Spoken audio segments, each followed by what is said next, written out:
What's up, guys? My name is PJ and I'm one of the founders of KeyStem. KeyStem is an organization on which we aim to share with you different topics that will assist you on your journey of self-realization and self-awareness. One of those topics that we discuss is the Enneagram. Enneagram is a fantastic tool for understanding yourself better. And basically, Enneagram is consisting of 9 different types, and on this particular series I want to recommend one book for each of those 9 types. And the book is chosen to help that individual from a certain type see their own blind spot or come to terms, come to peace with a certain aspect of themselves that is hard to accept. I will release one video a week about each different type, and without further ado, I'm going to go ahead and get started with type 1. First, before I go into the book recommendations, it's good to look at what the type 1 is having a hard time seeing. So the type 1 personality is a personality that seeks to be the perfect person, seeks to be the perfect example of how to be a civilized, good person. So whatever the value system is in a certain place of what is perfect, what is good, they seek to be that and embody that. And through the search of being this perfect person, a lot of times what tends to happen is that they are so hard on themselves. They are so critical of themselves. Because ultimately, if we have an image of perfection, if we have an ideal, we're always falling short of that ideal. It's not bad to have an ideal, but it's bad if we keep always thinking, wow, look at me, I'm still not that ideal that I seek to be. So the type 1 personality has a very, very, very loud inner critic that is always talking to them. You're not good enough. You're not perfect enough. You're not, you haven't reached the ideal yet. And you are still not at the bottom of it good enough. Excuse me. So when it comes to the book recommendations, I think, or really the main book, I'm going to recommend one book to type 1 Enneagram individuals. And that the reason I've chosen that book is because if the message you're constantly receiving is that I'm not good enough, is that I'm not perfect, then what you need to have is a book that shines a light on your own worthiness, that shines a light on what you're not seeing about yourself, and ultimately helps you come to a greater measure of acceptance of yourself. The book I'm going to recommend today is from an individual that she herself has said that she's a type 1. And this book is phenomenal for type 1s, and I'm pretty sure she wrote it before she realizes she's a type 1. And this book is by Brené Brown, who is a shame researcher. She studies shame. She studies the things that get in the way of us experiencing joy, sense of worthiness. She has a very good saying that she says, when we don't believe in our own worthiness, we're always going to be hustling for our worthiness. And how many times have you felt that? And how many times a type 1 individual feels that in general? That I'm not worthy, let me work for it. Let me show other people why I am worthy. Let me bring them to see my worthiness, even though I'm not going to see it myself. You know, basically what she's saying is that we're going to hustle for it. We're going to say, let me show you that I'm good enough. And that's a vicious cycle that none of us really want to be on. You know, it's a never-ending hustle to prove our worthiness versus recognizing the fact that we are already worthy, that we are already good, that we are already perfect, even though we might feel imperfect. Not perfect like holier than that, but like we are good, inherently good. You know, that's a very healing message for type 1 individual to read, but really ultimately all of us, because ultimately when we study Enneagram, it's like these types just show certain tendencies in an amplified way for all of us, all of us to see. For example, I'm a type 9, so the type 9 tendency is one that it puts its own needs so deep down that it forgets it in order to not ask for it, because it doesn't want to ruin the peace, the harmony of the surrounding environments. So that, although that is amplified in a type 9 individual, but that is a tendency that a lot of us fall into at times, or we might fall into at different levels of feeling well, feeling healthy. So the book that I wanted to recommend for type 1s is The Gifts of Imperfection by Brene Brown. In this book, she being a type 1 herself, yeah, and being a shame researcher, it's so handy because type 1s use the inner critic within a type 1 uses really nasty, vicious tools like shame and guilt and overly criticizing yourself. It does that in order to push the type 1 individual to perfection. Now, Brene Brown, the tagline of this book basically is, let go of who you think you're supposed to be and embrace who you are. Your guide to a wholehearted life. And basically, the way she gathered her research as a shame researcher, from my understanding, is that she sat down and interviewed like thousands of people, and from there, and her goal was to figure out what it looks like to live what she calls a wholehearted life, a full life, experiencing deep connection, deep levels of joy, fulfillment, peace, things like that.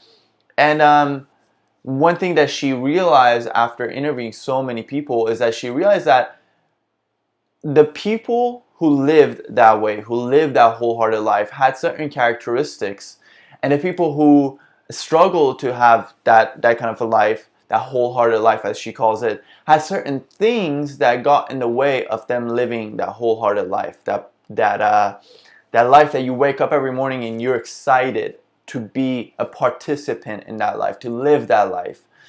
And one of the main things that got in the way of that was, shame.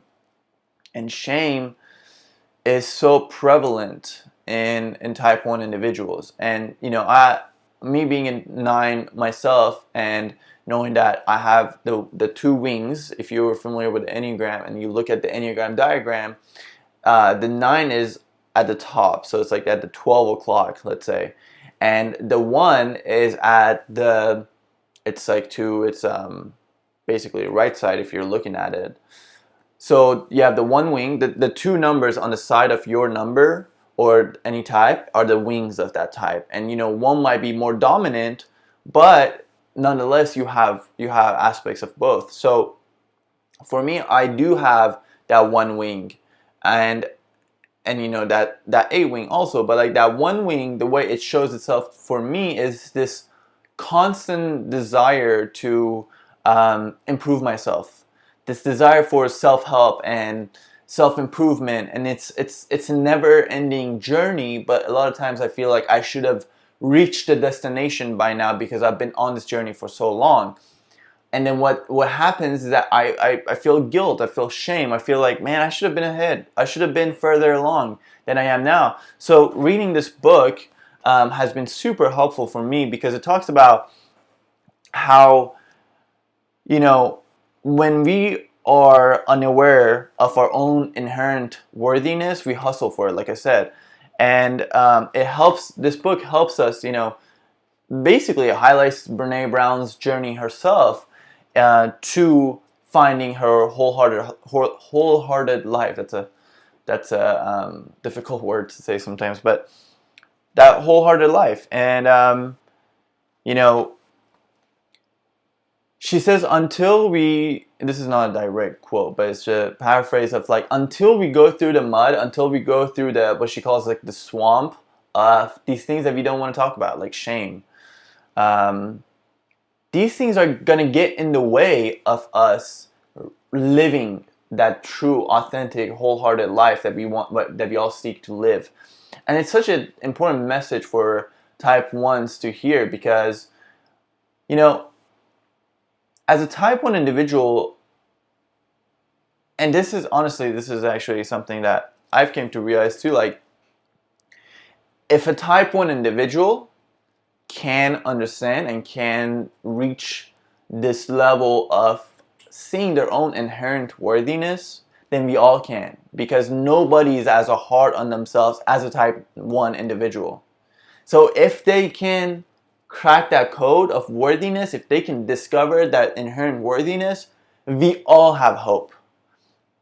We all do. And I've been in part of different groups recently where I've established like a men's group. We meet once a week, and I found that so many, in that case, so many men, but so many people in general have a hard time, including myself, have a hard time sometimes believing in that inherent worthiness. So when you look at a type 1 individual who has reached that place, who has realized their seeking of perfection, their never-ending pursuit of being the ideal.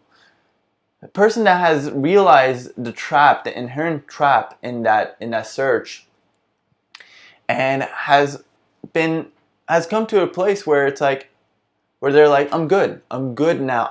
I'm good as I am. Yes, I can improve. Yes, I can become better. Yes, I can seek to make the environment around me perfect.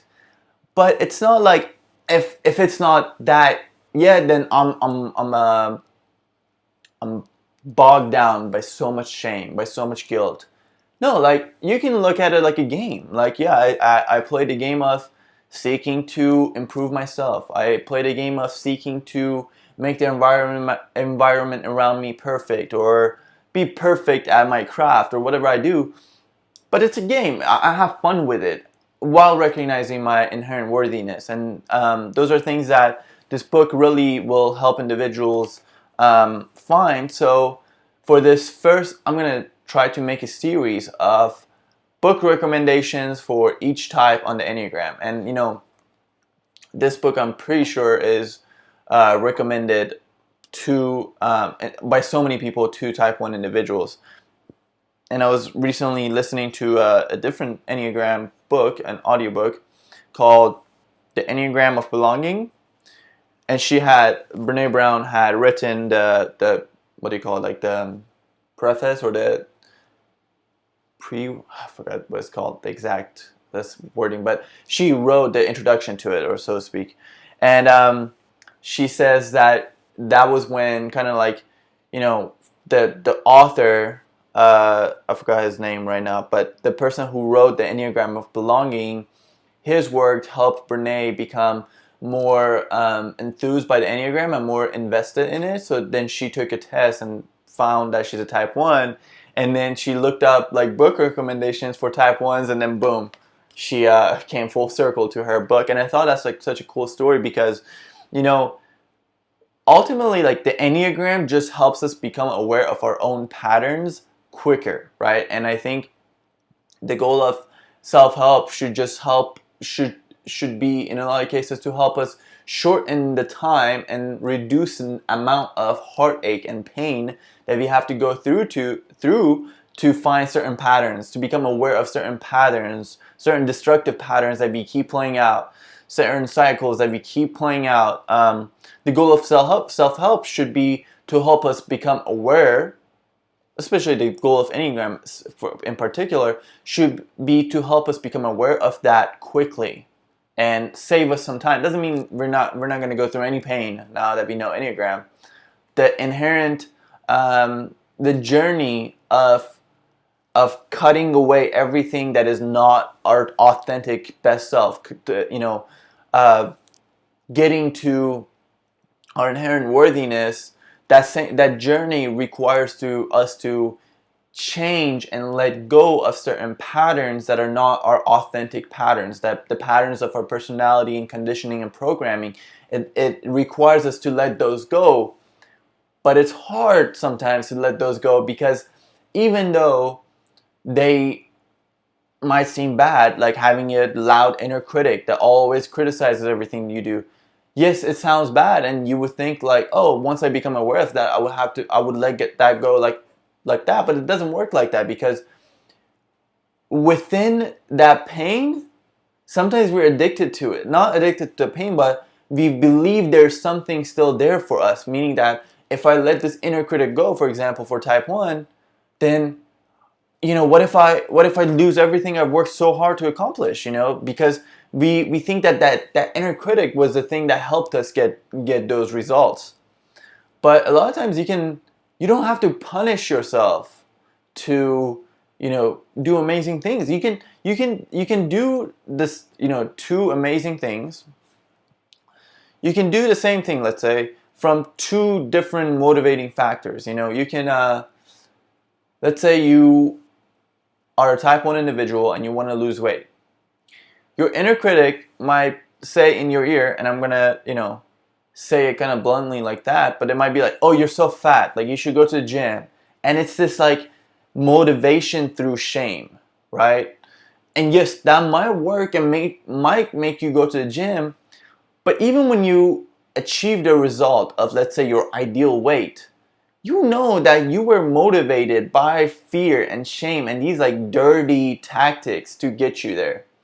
Now, that action of wanting to go to the gym and lose weight and reach that so quote unquote ideal weight, that could have also been motivated. You could have used love, let's say. You could have used encouragement, positive ways of getting yourself to do that, saying, like, thinking about, man, I would just feel so good if I was a little bit, more, had more mobility, had less body fat, so that my back didn't hurt, or things like that. Like, you could use positive ways, not like, oh, I'm so fat and I'm so awful, then I gotta go to the gym. No, like, I'm awesome, I'm good, I'm worthy as I am, and there are these positive things that I also could seek to have from a place of accepting myself as I am now, while still playing the game and seeking for a better future, a better me. But not being like, unless I am there, unless I have reached that destination, then until then I'm not good enough. Which this page I was reading today was talking about how sometimes we think that we're not worthy of self-love, because we say, like, I can't really love myself because fill in the blank, I'm not that enough, meaning that, like, I'm not pretty enough yet, I'm not skinny enough, I'm not successful enough, I'm not rich enough, I'm not talented enough. And she goes like through a list before she introduces what she calls shame resilience. But basically what she's saying is, like, a lot of times we have this mentality of, like, I can't be satisfied, I can't be happy, I can't be fulfilled yet. I can't love myself yet. I have to reach this goal, then I can come back and love myself, accept myself. But that is such an awful trap that the type 1 is more prone to fall into than anybody, than the rest of us.